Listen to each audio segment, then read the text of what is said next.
Wait. One UI 7 isn't just about the now bar or the live notifications or the new vertical app drawer or the new clock styles. There's actually quite a lot of cool stuff that's there in the first beta. I've split them all into chapters so you can jump around to see what's new. Let's start with the lock screen. First, when you now click open the lock screen, there's a bit of an animation there and you can make more changes to the clock style. So when you tap on it, of course, all the styles are there, but in one specific clock style, you can change the thickness of the font. You can make it very small or you can make it very large, and you can now place it in more places depending on, how your wallpaper looks. So that's pretty good. Also, they've introduced two new animated clock styles. If you go in here, you'll see there are two of these right here. And it looks better when you go from a completely locked state to the lock screen state. It just sort of looks a bit more dynamic now.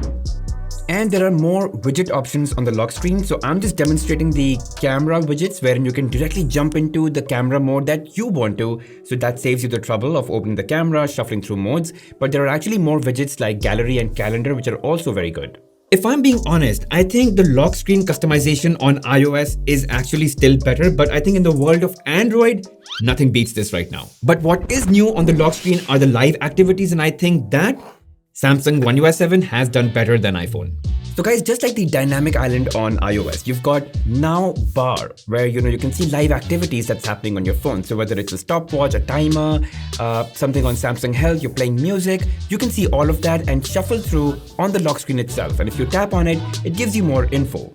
And depending on what you tap on, you'll get control. So if it's like a timer, you get a pause button. If it's a recording, you get the stop and pause button.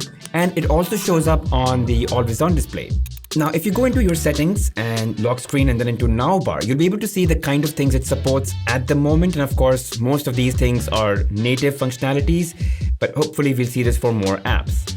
And by the way, you can also access these live functionalities even when you're not on the lock screen, so it's a very handy, quick way to get into those live activities and control them. Again, play, pause, stop, record, whatever it is. And just one more thing, that in the now bar area, you also have a new charging animation for when you charge your phone. But of course, this is going to be a lot more useful when third-party apps like, your taxi hailing apps or food delivery or tracking apps, when they actually adapt this, that's when this is going to be useful. Now, let's talk about the home screen. And first, the landscape mode works a lot better. I actually compared it with One UI 6. Earlier on One UI 6, if you rotated your home screen, it sort of looked like this. Just look at the widget, it's so long and all the icons are really small and you've got the labels on the right side of the icon.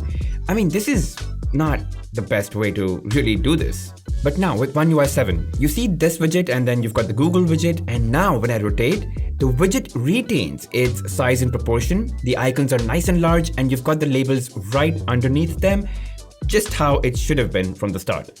Now earlier, if you tapped on a folder, it opened up like that. But now you can long press and then click on enlarge, and it just shows you the app icons a little better. And what you can do now is access the apps a little more easily. So you can just tap on the app icon directly and it just opens the app a little faster. Also, you'll get more control over how your apps and widgets look. So if you go into your home screen settings and into app and widget style, you'll be able to change the size of the apps by a little bit, and you'll be able to turn off the labels for the widgets and the app if in case you wanted something more clean. And speaking of widgets, there's actually a lot of improvements there. So first of all, as you change widget sizes, it shows you more information now. So for example, this calendar widget, it just, adapts the size, gives you more content. Second, all widgets can now allow you to change their appearance. If you long press and go into settings, you'll be able to change a lot of things about the way they look. You can give a background, a light or a dark theme, or just match your phone setting. Also, you can have multiple calendar widgets now. So one calendar widget can show, let's say, just your holidays, and another calendar widget can show your appointments or meetings or whatever. So for example, I've got these two calendar widgets, which by the way, I've already changed their appearance so that I know that they're two different calendars. Now, I can long press into one of them, go into settings and choose the calendar that I want to see in it. So it could be my work calendar or my task calendar or anything that I want. Also, you've got different type of widgets now for native apps. For example, in this custom camera widget, I can pre-decide what that widget should open my camera into. And of course, I can choose from all possible modes, including the front and the rear camera. I can give it a name so I remember what it is, and I can decide which album it should always save pictures in. And I can give it a specific look as well. And yeah, there you go. It's right there. And now when I click on it, it directly opens into portrait mode. Similarly, there's like this countdown calendar widgets. If I go into calendar widgets, there's a countdown widget over there. And now I can, just choose an event for which I want to keep track in terms of how many days are left, give it a custom image, and there you go. Next, and not too many, but there are some changes to the app drawer as well. So your app drawer can now have apps listed vertically, not the paginated ones that you had earlier. And you can also scroll through, letter-wise, which is good. Now, of course, this is Samsung, so you always have the option to go back to what you are more used to. So if you go into sort and change to custom order, yeah, then you've got pages like you did earlier. But I've always been a fan of vertical list, and that's what I'm going to stick to. And they've also moved the finder bar at the bottom, so it's a lot easier to just, quickly tap with your thumb and look for an app, or if you must know, you can also search for anything. For example, Black Doves, and I can search for a show on Netflix and just turn it on from there. Now guys, before I talk about very specific changes, which also by the way are very cool, I do want to mention that there is going to be a major change in the way you access notifications and quick settings. So now all your notifications are if you swipe from the top left corner, and all your quick setting toggles is if you swipe from the top right corner. Again, notifications from the top left and settings from the top right. And look, if you don't like it, you can just go into edit, go into panel settings, and you can change that to together, right? So, Samsung always gives you the option to retain what you want. And yeah, you've got exactly what you're used to, right? But honestly, I just think Samsung is trying to get you used to this behavior. And you can now customize this quick setting area a little bit more. So you can move groups of controls, above or below something, depending on how often you use them or depending on how easy it is for you to access them. And even within your toggle settings, right? You can decide whether you want to see 2 rows or 3 rows or 4 rows. And people are now going to say that this is copied from iOS. Sure, it is. But it's a good thing, right? It's better to have the option and to use it than to not have it at all. And so people can't say, iOS has that function or feature and Samsung does not. It's got it. But I do admit that iOS control center customization is actually a lot better than the One UI 7 right now, at least. All right, now I'm going to talk about very specific changes to some of the native controls and apps that's there in Samsung's One UI. A lot of this is productivity related, especially in alarms, reminders, and calendar. And starting with reminders. So let's say you go into your reminders app and you go into quick add. Now you'll be able to attach a time or a date to it very quickly. So you're not going to have to keep scrolling like you could earlier. So now if you see, you've got access to preset dates and preset time, and you can just tap on one and boom, it's done. Now, obviously you can edit all of these preset dates and times. If you go into settings and there's preset times and there's preset dates that you can just edit, you can add, you can rearrange them if you want. Next, you can now create a reminder out of a previously completed reminder. So let's say I go into my completed list, long press on it. Now I've got the option to duplicate. As soon as I click on that, I'll be able to create a new reminder out of it. So that saves a lot of, retyping. And speaking of completed reminders, this can be a pretty long list if, you use the reminders app religiously, right? This is like huge. So what you can now do is go into settings and then scroll down to, delete these reminders after a specific or a preset interval of time. So here, delete completed reminders, and you can set after 1 month, 6 months, or 12 months, all up to you. Okay, now let's talk about the alarm app. And first thing that you can do is group similar alarms together. So, I've created 2 or 3 sample alarm groups for you to understand. And let's say you have a medicine scheduled through the week. You could have one for vitamin D on specific dates, another medicine on another set of date and time, and another one with a different frequency. And it's all grouped under medicines. Or let's say that you have a child and there's a routine around it. So an alarm to wake up, an alarm to pick them up from the bus drop off, and another one to start putting them to bed. Also, different alarms can have different volume levels. So you can go into each alarm and have an individual volume level depending on its urgency or where that alarm is going to sound. Now, when it comes to calendar, I've already spoken about how you can have 2 different calendar widgets showing entirely different calendars, and how you can also place countdown widgets on your home screen. But in addition to that, you can now just drag and drop events to another date. So you just long press and drag the event and drop it to change its due date. Next, there's an extremely useful development in File Manager and how you actually select files to attach. So let's say I'm on Gmail and I'm trying to send a few attachments. So after attach files, I go into attach and then into my files. And now I can select files and I get a preview on the top.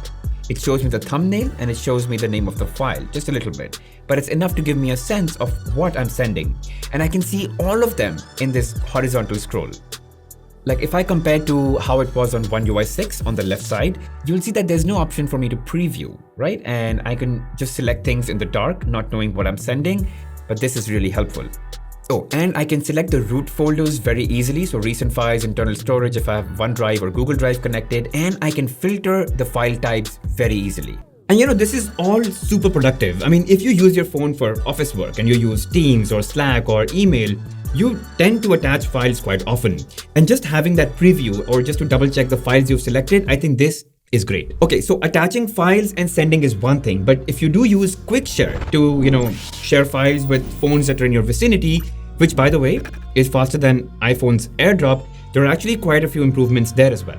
So let's say that I select some files, I click on share, then into quick share.